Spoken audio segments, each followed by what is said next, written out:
12 независни кандидатски листи, 3 од политичките партии, 165 кандидати за советници се најдоа на листите за избор на новиот совет на општина Македонски Брод.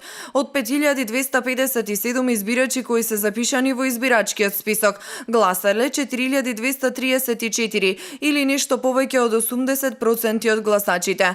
Она што по завршувањето на изборите е повторно интересно во Македонски Брод е тоа што независните кандидати, исто како и на претходните локални избори, повторно имаат најголем број на гласови или повеќе од 34%. За кандидатите за советници на СДСМ гласале нешто помалку од 23%, додека пак за унија на ВМРО-ДПМН е речиси 11% од гласачите.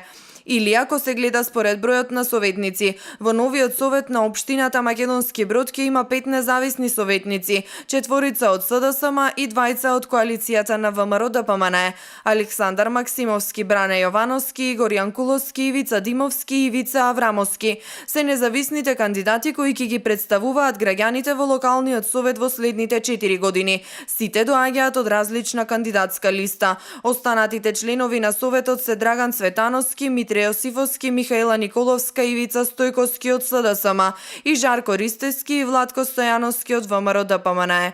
На претходните изборни циклуси имало повеќе независни листи, како што беше случајот и во 2013 година со вкупно 15 независни и уште 5 листи поддржани од партија. Но и пред 4,5 години независните кандидати заедно имаа 3 пати повеќе гласови од представниците на политичките партии. Двете најголеми политички партии на изборите во 2013 година имале 982 гласа, додека пак независните кандидатски листи вкупно освоиле 3016 гласови. За градоначалник во оваа општина ќе се гласа и во вториот круг. Во првиот круг покрај кандидатите на ВМРО-ДПМН, СДСМ и Социјалдемократската партија, жителите на Македонски Брод можеа да гласаат и за еден независен кандидат. Во втор круг со најголем број на освоени гласови влегоа Милосим Војнески, кандидатот на ВМРО-ДПМН, со 1239 гласови и Живко Силјановски од СДСМ со 2082 гласови.